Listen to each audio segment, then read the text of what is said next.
Where Arts and Adventure summits the airwaves. This is the Ogden Arts and Adventure Show. I am R. Brandon Long, along with Todd Oberndorfer. Thanks, Todd, for throwing that back. We are your hosts for the greatest arts and adventure podcast in all the land. Joining us in the studio this week, we have Hayley Prine of the Weaver State Outdoor Program. Official position is what? Coordinator. Coordinator. Yeah, adventure program, challenge course. Just coordinator. It's not a specific type of coordinator. There's lots of words, but it just doesn't matter. Yeah, it doesn't matter. Okay, yeah, call me what you want, as long as it's kind. Yeah. Yes, it is. It has to be kind. And then we have Phil Burnett, who I've known. We were talking before. I guess I knew probably in 2012, probably in 2010. I mean, for as long as I've been podcasting, which is crazy. And you are the rental center manager there at the outdoor program, which you might think, well, that's cool. That's a cool job, and probably doesn't entail like a lot of work. What? So much work. If only. If only. No, that's good though. What's the season? Because right now is your season. Because it's you gotta put the skis away. You gotta wax all the skis. You do like the DIN testing on them now. Absolutely. Okay. Yep. And then what do you do to prep for summer? Is this like blowing up the rafts and? Just checking for holes. So we're still in the middle. We're gonna wait for the climbing festival. I see you're dealing. And then with we're something. gonna. Okay. Yeah. We've got something coming up first. Okay. Well, then we'll talk about that before we get to the climbing festival, which is this weekend. I just kind of want to know. I missed those days of the switchovers. So talk to me. I actually hated those days, especially because James would be like, come on out here. I've got PFDs to wash or something. I'm like, I don't really know what that means. And then for hours on end, I'm washing PFDs. Scrubbing. Yeah. No, luckily we've got a bunch of new staff and they're excited to learn. So, time out. Are you just in management mode now? Like they are learning the hard way. I'm just going to throw them right into like DIN testing. Yeah. Oh yeah. Do you have them blow up the raft spot with their mouth still? Like just of course. There's a little bit of hazing, of course. Well, they can go into the basement to find the really hard stuff, Brandon, we don't have a basement anymore. That's what I'm saying. It's so easy now. That's what I'm saying. Tell them to go. That was the joke. And then they're walking all over the building trying to find the damn basement. And then we still send them around for snipes. So we have a big problem outside for snipes. Yeah. I don't know what snipes is. Snipe hunting. You can join them. I would fall for that. I'd be like, yeah, what am I looking for? Brandon's still looking for the pool up on the roof. So someone told me it was there. And so I'm bound to find it somewhere. You found it, Hayley? Well, our old building, the basement, I believe, is now a literal crime scene. Like it's like a crime scene lab thing for university students. Who's the building belong to? Well, like CSI. What is that? The department? Well, there's marketing is in the top floor. Okay. And it's like they split it up. Oh, yeah. Oh, okay. And whatever the criminal justice department has part of it too. I don't know. They don't tell me things. The basement does have 2 entrances technically, so there's some safety there, I guess. But that's, and it is dark down there. Yeah. They can do like a photo lab if they wanted to. Or maybe it's just the garage. I don't know. I don't know, but they do like the full blood splatter pattern recognition kind of stuff. Oh, that's pretty awesome. Cool. Yeah. Hopefully that doesn't have anything to do with the outdoor program. We left it that way. They didn't have to wash it at all. They didn't have to wash a thing. That's terrible. Okay. No, Phil, you're not getting out of this. What's the protocol here going into spring? I want to know what you're swapping out. So we've got our alpine skis, cross country skis, alpine touring skis. Luckily, most of those get to stay in the winter Steiger carts. But all of our season rentals come back. Those have to go up in our carts that we put up basically by the storage. Ceiling. Yeah, storage. We store them hanging from the ceiling. Yeah, not in a basement. Not anymore. But now, and then pulling out all of the backpacks and crash pads and all the rafts and paddle boards. So if you want to participate in the outdoors this summer, and Hayley and I were kind of touched on this a little bit beforehand, and maybe you're a little nervous about paying for stuff like buying a new tent or something. What can you rent at the outdoor program? Oh man, how much time do we have? Yep. We got all night. It's easier to just go onto our website. Oh, come on.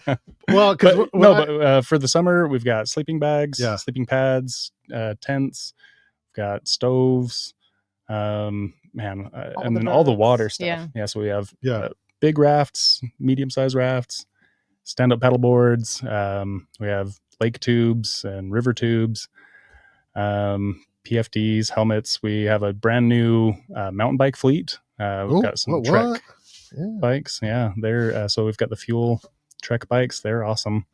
Crash pads. Yeah, crash pads for climbing. Man, helmets. I'm blinking now. So I was impressed when I started working there in the 20s that Todd and I actually used the mess kit and like the kitchen for backpacking. Like I didn't have the stove. I think it was MSR stove and kit, kitchen kit or whatever you call it. Yeah. And we used that, Todd, on our trip to Kings the first time, I think. So. Oh, for sure. Yeah. Yeah. I mean, why purchase it, especially if you're gonna, kind of try out new. When you work at a rental center and you can just borrow it. I mean, there's that too. Yeah, for sure. That helps. Yeah, but you have all that, and you have filters. No, probably not, because you wouldn't have. Yeah. Okay, I'm new enough. I'm gonna have to refer. You'd have to Hayley clean a bunch. Okay, no filters. Okay, and then Hayley, programs or what are you putting together for the spring? Right now we've got this thing that's coming up this weekend, the Climb Festival, and we'll dive into that. After that, what do we got going on? Yeah, we'll have trips all throughout the summer. Weber State's a little unique because a lot of students hang around for the summer, and so we don't want to stop programming. There's nowhere for them to go. Well, a lot of universities kind of stop programming in the summer. They kind of give folks a break, and we do tend to dial back a bit and really focus in on our like trip leader training and things like that. But we also still run trips, weekend hiking, climbing, boating, rafting, both here in Utah and up in Wyoming, and kind of everything in between. Some biking, some day trips, some overnight, a little bit of everything. This is open to the public? Yeah. Most of our trips, students? of our trips are open to the general public as well. There's just a different price structure. We're partially supported by student fees, so students always are prioritized price-wise. But if there's ever trips that are students only, you'll know.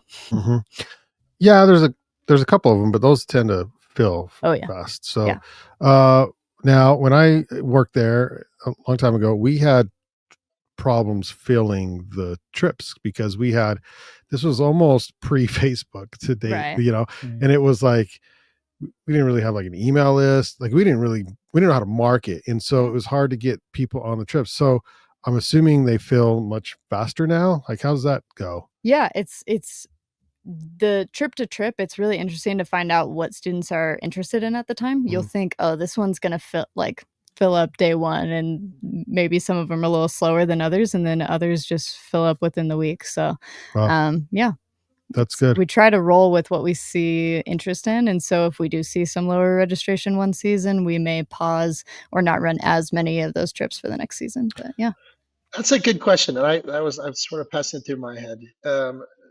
Does it change season to season? Do you sort of read what the community wants, do you try new things, or you just kind of have things dialed down? Yeah, a little bit of both for sure. We get a little bit lost in our ways sometimes. We're like, well, we have to run the waterfall hike series because that's a classic. But I try to stay really tuned into what our trip leaders are interested in at the time.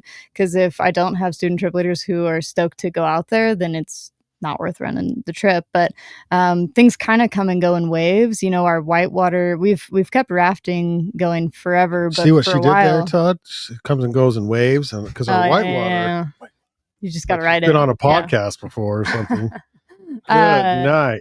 Yeah, but like whitewater kayaking for a while, we weren't doing much of, even though we used to do more of the roll clinics and things. And a couple of years ago, we got a lot of students really interested in it. So we're running kayak roll clinics multiple times a month all through the winter. Same thing with ice climbing. It went away for probably 4 or 5 years. And then my second year here, trip leader was super interested in it and said, do we ever take students to Ouray, Colorado, go ice climbing? I said, it's been a while, but let's do it. So that started back up and took students for about 4 years straight. And we took a break this year because you can't run everything every year, especially rebounding from We took students to Nepal last year, which we'll talk about probably here in a little bit. But yeah, we just kind of got to pick and choose a bit, but we try not to get too stagnant and running the same trips every time. Yeah, good idea. Do you have your roll? Oh no, I'm not. I'm not a boater really. Okay. Yeah. I tried. I couldn't. Thanks for calling me out, though. You're welcome. I don't have mine either, and I really tried. In fact, at the time, my mom had a swimming pool, and at the time, Tim Nguyen used to work there, and we would take the boats to my mom's house, and practice. And he was close, and it was kind of like, I don't know if you learned things like an ollie or a kip up in gymnastics. It's like this weird timing thing. Like you can do all the things you're supposed to do, but like you just gotta. I think it's reps. Yeah, I'm not sure. Yeah, the times where I've like gotten it or been close, it's because I wasn't thinking too hard. Yeah. Like I'm a big, like, especially with climbing, I like to practice like visualization. It helps me get through things, and all of a sudden my body's just clicking, but I cannot visualize upside down. So once with the kayak rolls, once I'm upside down, holding your breath, about to die, like it doesn't work anymore. Yeah. And I was like, well, it's so inconsistent that what in the hell, how people was, I'm just going to try this in a river now. Like, no, with the current and everything, like, no, thanks. So Brandon, was that something that Tim wasn't naturally good at? It seems like he was always good at like everything. That was the one thing, Todd. I don't think, at least there was one. Yeah. At least there was one, because he didn't get it right away. He did struggle to get it, but yeah, the kid can do pretty much everything else. So yeah. Oh, it's frustrating. It drove me crazy. Yeah, it's just exceptional at everything. Yeah, that's kind of wild. Okay, so this weekend is I don't know how many years have we been pulling off. I say we because at one time I was involved. In fact, I used Photoshop to make posters for the Ogden Climbing Festival, and I look at those posters now. I'm all, dear baby, those are the worst posters I've ever we have seen. Copies. Yeah, it's good. So yeah, what year is this for the Ogden Climbing Festival? OCF 18. Yeah. 18 years. Yeah. And so Ogden has had to deal with Mr. Turner for 18 years, because that's how long, because he brought it here from Idaho, I believe. Yeah. Kind of. Yeah. I believe Jeff Lowe brought it to him, kind of like it had existed as kind of like an art and climbing festival actually years prior to that, and had kind of settled down when Jeff Lowe was. That's a good story. I'll buy that one. Yeah.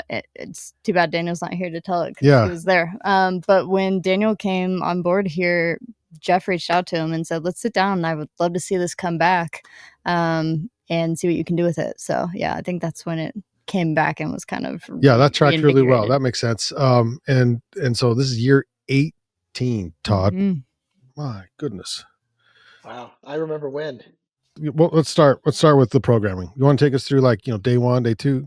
Yeah. Like what we're doing? Yeah. So kind of depending year to year, we stack things up differently. But we're going to start with the keynote presentation this year. Snap. So Friday at the Wildcat Theater there on campus at the Union Building from 6 to 8 p.m. We're going to give a presentation. We were able to take a group of students to Nepal last year. And so we're going to share about that trip. We're gonna have dream trip. How was it? Was it all right? Incredible. I mean, would do again. Yeah, would do again. Yeah. We went with the Appa Sherpa Foundation, which is incredible, and Appa and his team are going to be up with us at the presentation as well, so they'll get some visibility there and get to show folks kind of what the foundation's all about. And for those who don't know, he's summited a couple times. Yeah, he held the world record till I think 2018. He summited Everest 21 times. But yeah, he's got a pretty incredible story. He never wanted to climb, but kind of needed to for money's sake. And so now this foundation helps support schools in the Khumbu region so that students can have that choice to stay in school. And then if they want to climb and be a part of tourism there, that's great. Or if they want to continue on into school, they can, hopefully. So yeah, so we got to work with them. That is a fantastic thing, because watching the Everest behind the scenes stories and stuff, that's a common tale from the Sherpas / porters, is that they just kind of forced into it. Yeah, they didn't. I mean, and it's like money.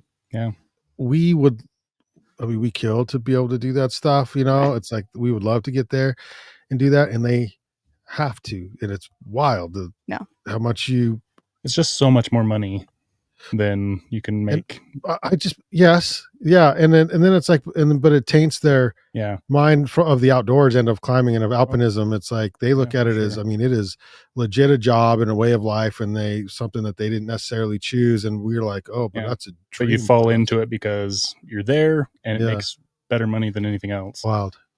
Okay, so that's going to be fun.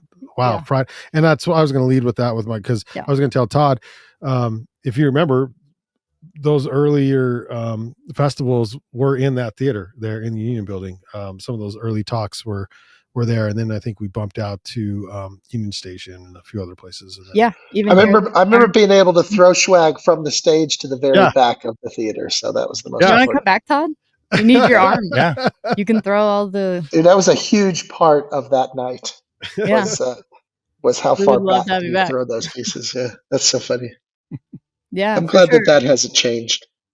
Well, and it's nice to kind of keep it fresh, mix it up, and it's been a while since we've been on campus. And on top of that, we have a huge student body right now from Nepal. We have over 700 students on campus from Nepal. Is that from you? Because you recruited last year? Yeah, I brought, you guys, come home to brochures. Every single one of them. No, totally unrelated and really, really neat. They love hearing that some of us have been there. And so it's just going to be a little bit more accessible for them to attend and see kind of what our trip was all about since it's on campus. So we're pretty excited to have some of those students. What is the return rate on that trip? Like annual, like every other, like how many years in between can you pull that off? Good question. So the Appa Sherpa Foundation runs a trip every year. That's kind of their big fundraiser, or one of their fundraisers for the year is that trip. They take groups of people out there, and I'm not sure we would necessarily ever go without them because it's such a huge piece of like being able to be there with a local legend, and there's just a lot of respect built in that culture for Appa. And so being there as his friend and as his guest is just such a unique experience that I'm not sure we would go back without them necessarily. And so we don't want to, monopolize their trip every year. And it is a lot of effort on our part too, but I could see every 2 to 4 years. Yeah. Okay. And then maybe throw in an international trip somewhere else every once in a while too. Yeah. Why not? But it's a big world. It most certainly is. Especially literally in that part of the world. Yeah. And we'll be announcing our next trip to Nepal at the keynote. There's a tease. Okay. Yeah, you got to go to find out. Go to find out. So Friday's the keynote with Appa and friends and yourself. Yep. Okay. And that's fun. And are we swagging that night? Yes. Yeah. Lots of swagging. Okay. So Todd's going to come check it, right? I'm in. He's in. Okay. Who's sponsor? Who we got for sponsors this year? Oh, we've got a bunch of sponsors. Our Mount Ogden sponsor this year is Kodiak Canvas. They're out of Layton. They do these awesome big canvas tents, and we're super glad to have them on. Are they the new spring bar? Or okay, yeah. Before I joined Weber State, we'd bought a bunch of theirs for a youth group I volunteer with. They're just awesome tents. So I'm really glad that is this something you can hook like a stove to and things, or you definitely could. Yeah, you could do one of those wood burning and put a stove jack through. I went on a solo trip to the UNA's early one spring Redcastle area, and I thought I was by myself. I didn't see anybody. Right. I was by myself. And then, so one morning I decided to hike up. There's I think 3 actual little lakes up there. Right. And I was up there checking them out. And there's some dude and his horse and his canvas tent with a stove, and like smoke's coming out. I'm like, dude, that dude's living large up here. Like there is no one up here and he's got a freaking house. Like pretty wild. Yeah. Way to do it. Right. Okay. Who else we got? So we've got a bunch of climbing brands, like a lot of the usuals: Petzl, La Sportiva, Tenaya, and let's see, we've got Casper Ice Cream. They're shout out to Casper Ice Cream. What is this? I'm just excited about that one because Fat Boys. It's like, what? So Saturday night we'll do some crate stacking, and we'll have Fat Boys for everyone. Come by, grab a couple. So yeah, well, might have had me at Fat Boy. So. Should have led with that.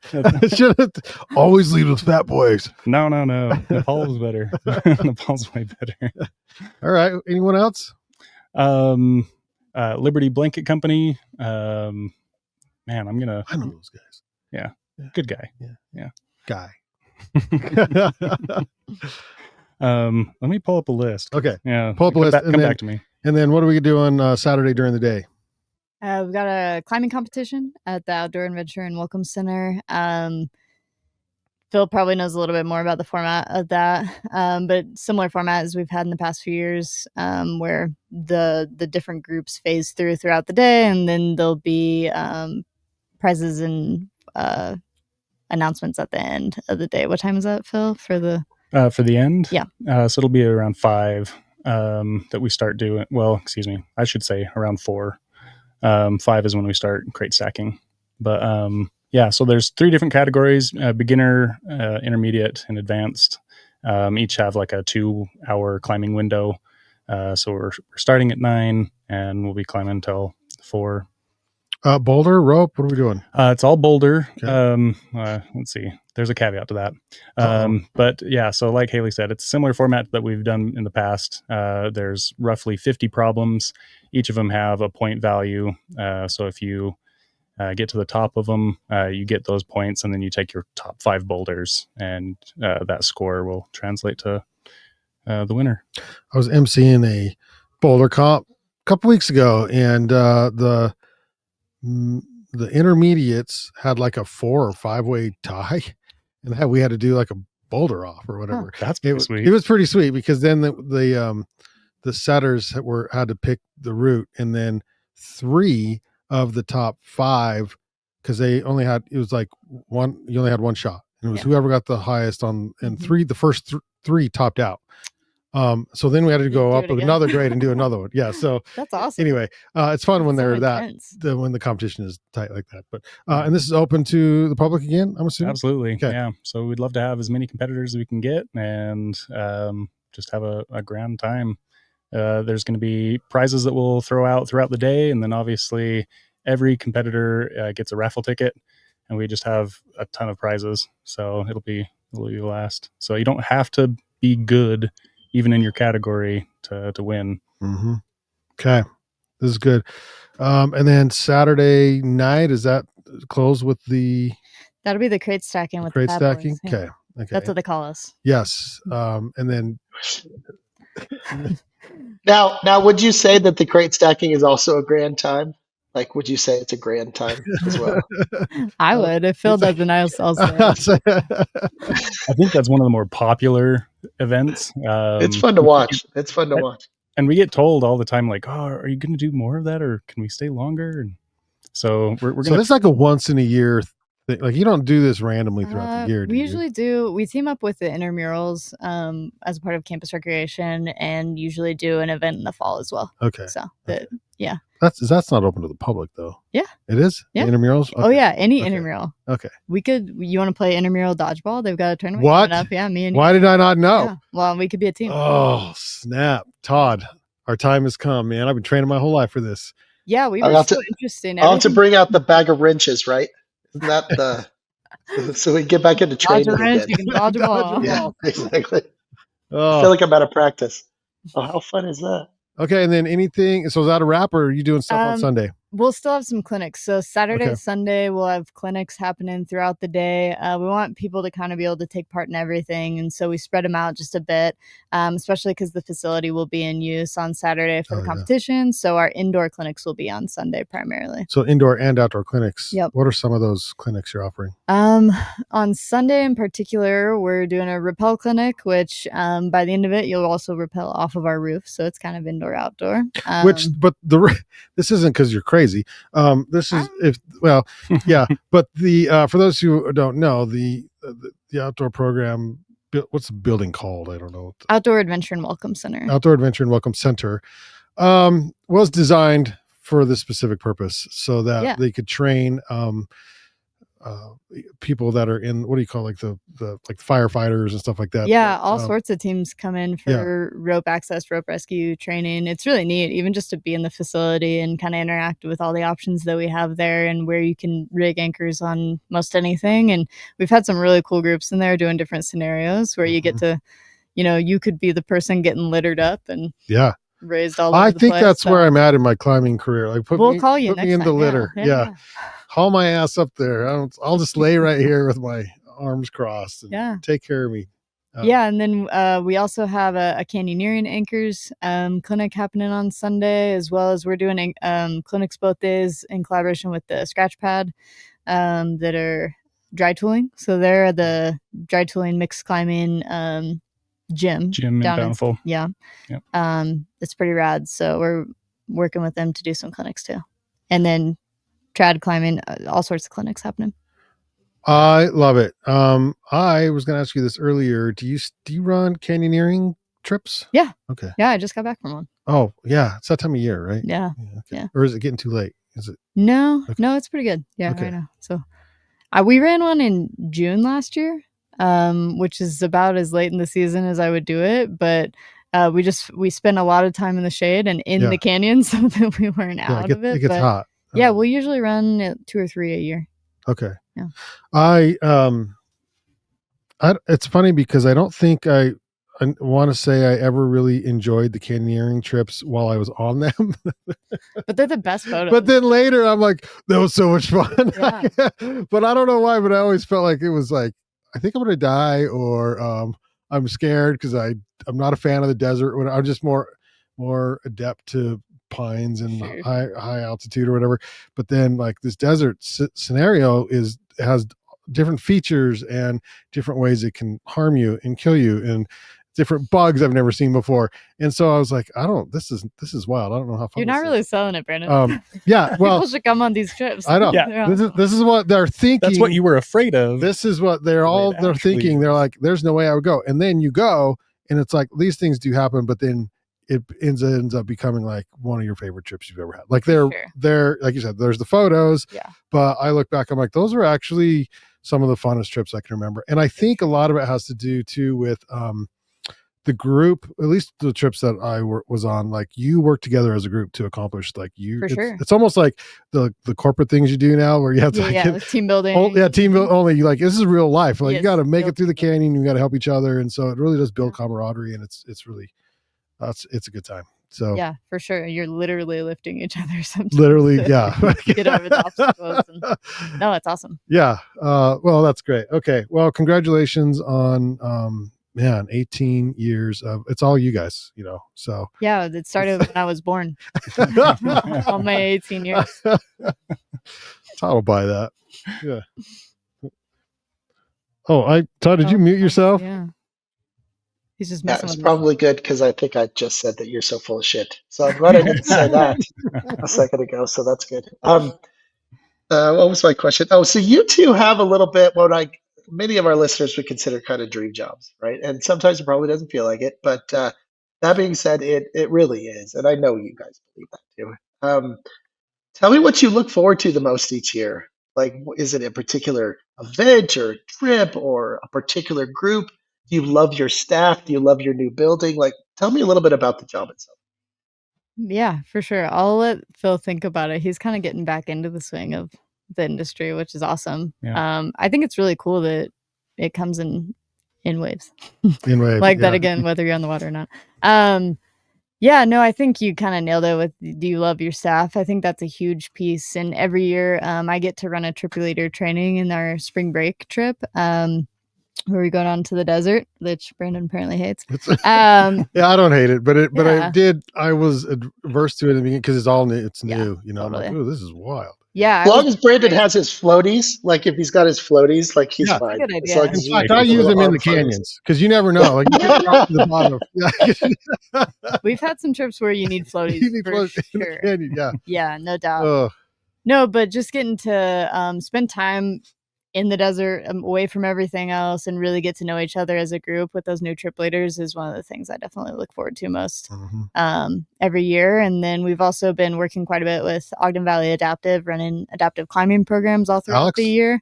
And the crew.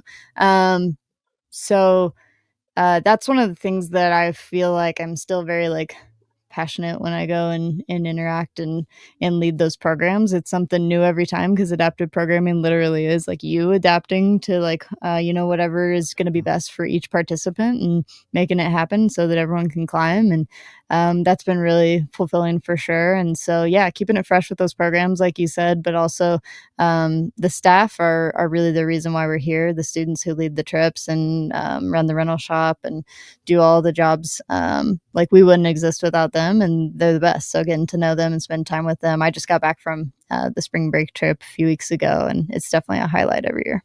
Awesome. I love to hear that. I'll tell you what, thinking back 15 years, where I felt like I was sometimes an unofficial member of that group. Like, I mean, what a bunch of just amazing people, like dirty and funny, and dirty meaning like not clean. And trip after trip after trip, and just hanging out in the space. And I'll tell you what, Brandon just went on and on and on about his time there. So he still does. He reminisces. Yeah. So I love that it's still happening. That makes me feel good. For sure. Friends that you do the trips with, the people that you meet, you might end up being friends with them for life. It happens. So for sure. Yeah. Often. Yeah. The friends that I've had the longest in my life, a lot of them, we've had some pretty crazy experiences together. Yeah. And we love that when students come to us. I have a new trip leader that was like, oh yeah, how do you know this person or that? And they say, oh, we met at Experience Weber, the annual kickoff event for new students. We met at that, and we still have a group chat. We still hang out. And I'm just like, that's exactly what we want to hear. Like, this space just really brings people together, and it's just memories. If you have this really core memory, like you're saying with the canyoneering trips, like, you're not going to forget that. And so the people who are there and are a part of it are just really special to you. I was looking at some photos that Danny was using for that presentation on Friday, and I just got very nostalgic today for our trip to Nepal. And you can just remember exactly where you were and how you felt and what the room smelled like. And it's just it's the types of trips and experiences that we have together are just so unique, and I think just really stick with you. This is an arts and adventure podcast, and Phil, before we get your answer, I am curious because I guess I didn't know this, but I guess Jeff Lowe had it was an arts and climbing. And so I guess, is there a part of the arts involved in the climbing festival, or should it be in the future? Like, what's the plans there?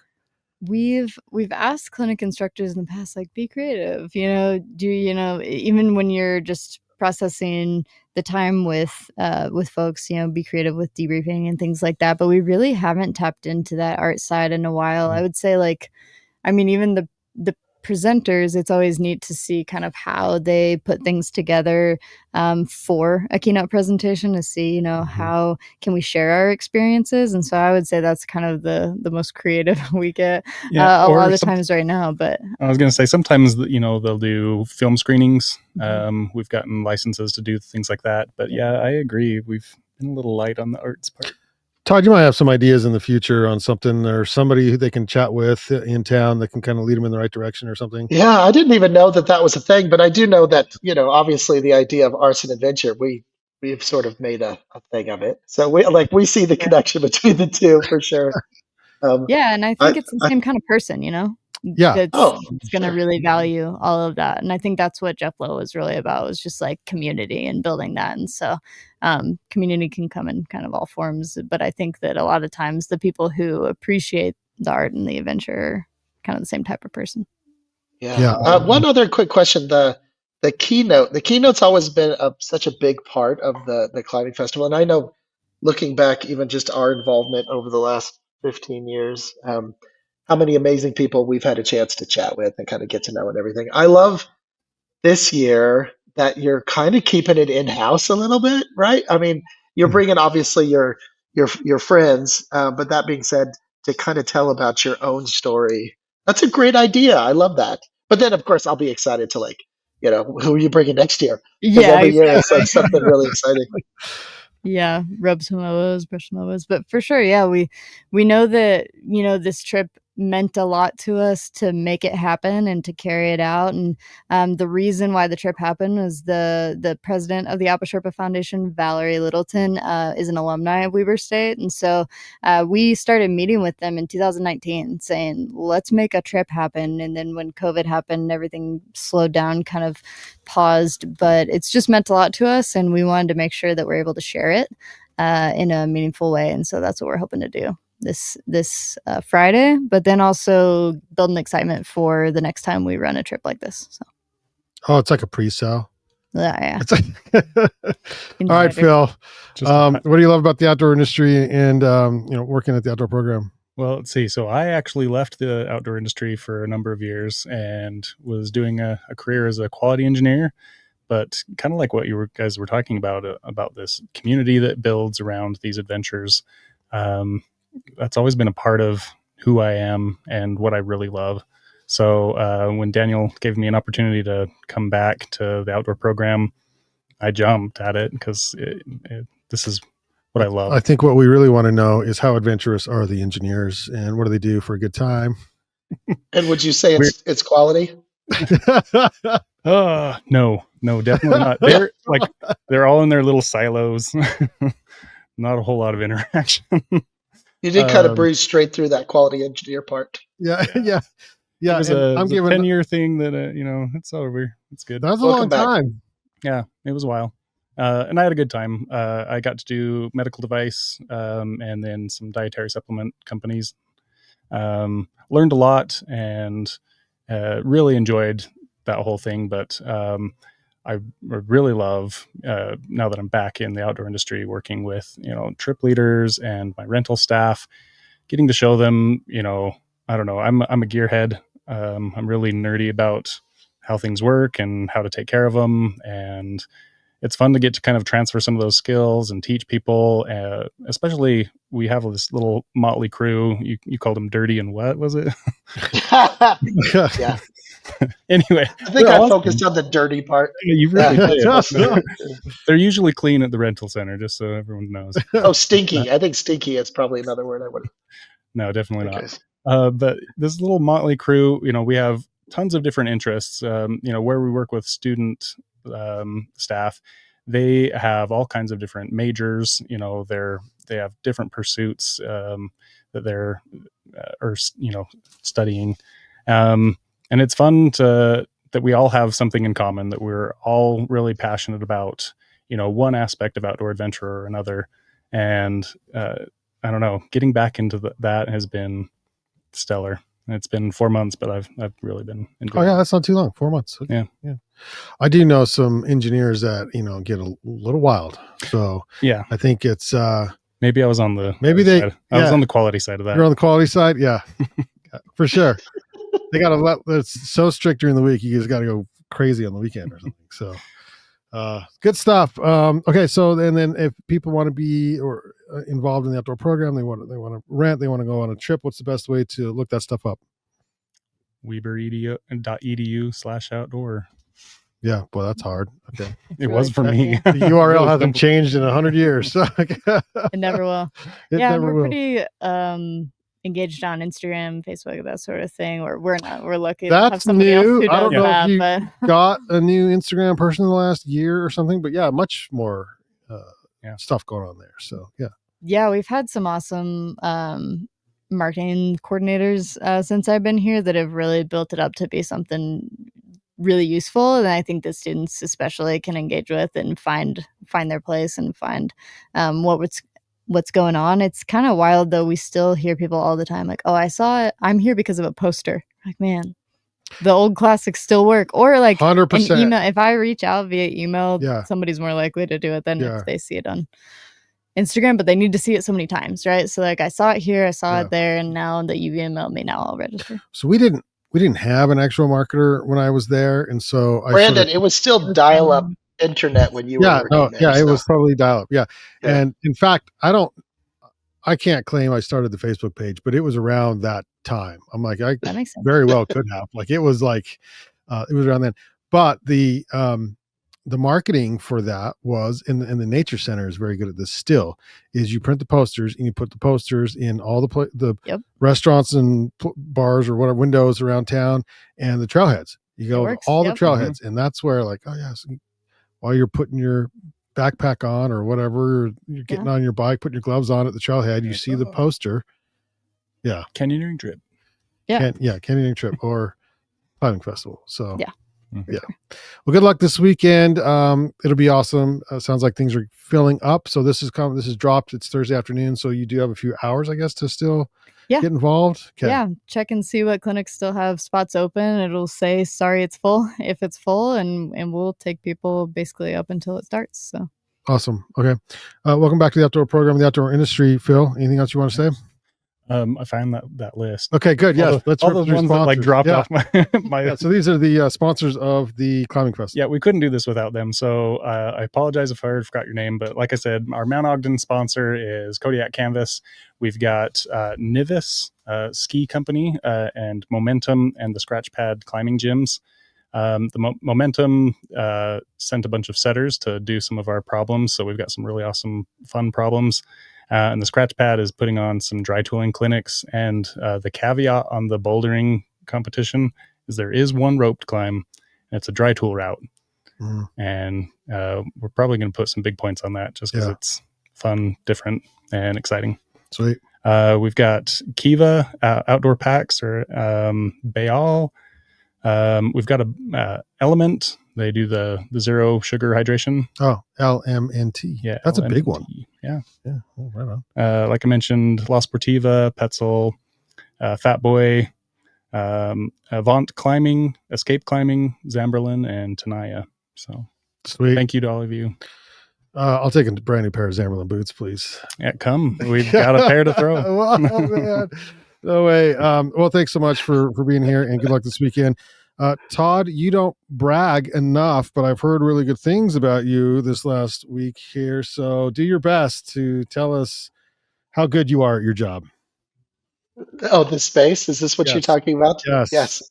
Anyway, I did have a big week last week. I think it was technically, was the week before last? I can't remember, but I have been talking probably ad nauseum about this current show, which is part of a big ceramics conference. And so it took place. It was down at the Salt Palace. It brought in about 6,500 people for the ceramics show.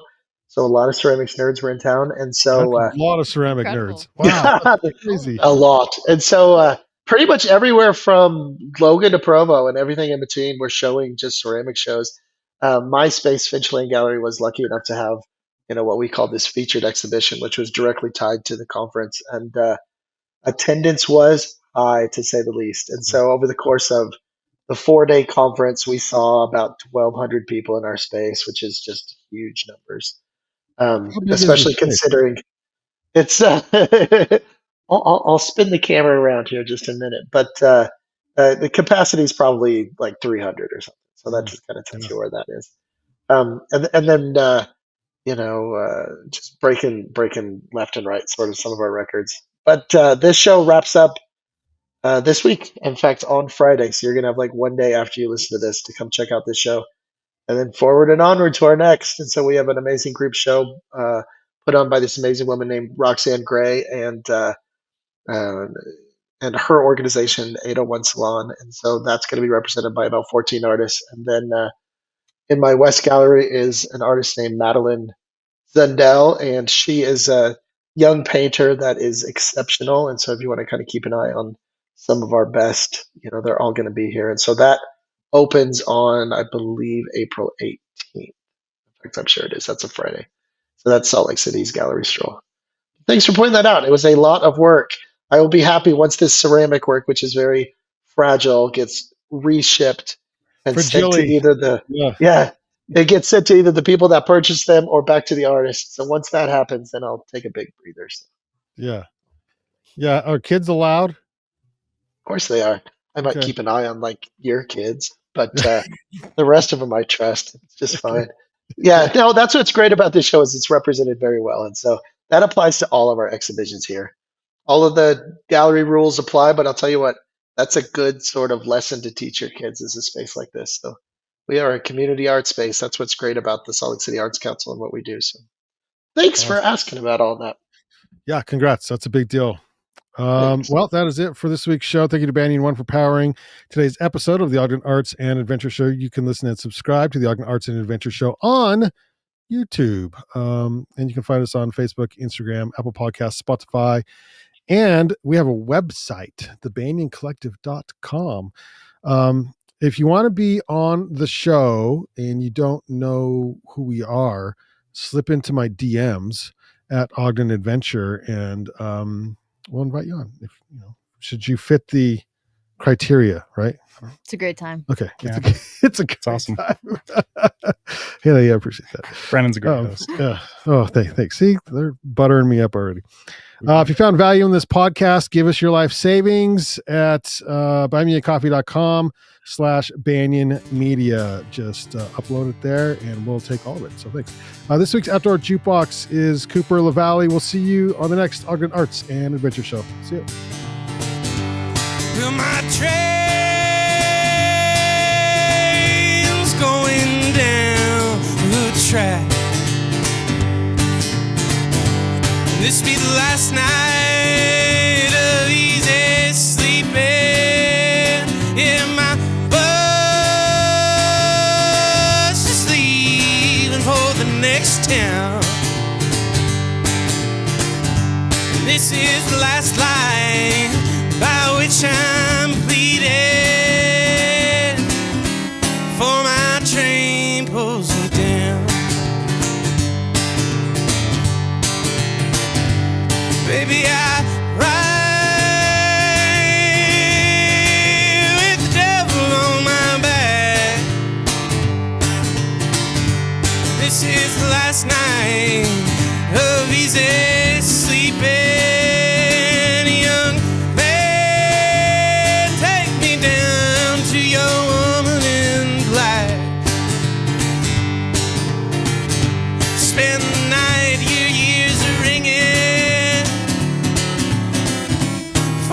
Same railroad track. Baby, I'm leaving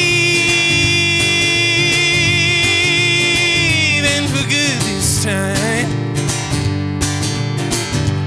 This is the last night of easy sleeping. Yeah, my bus is leaving about 8:45. This is the last night that I lay weeping, for my train pulls me down.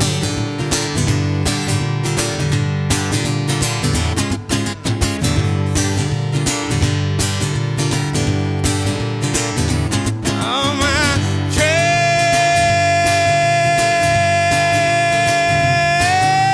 train's going down the track. This is the last night of easy sleeping. Young man, take me down to your woman in black. Spend the night, your ears are ringing, for that same railroad track. For that same railroad track. For that same railroad track.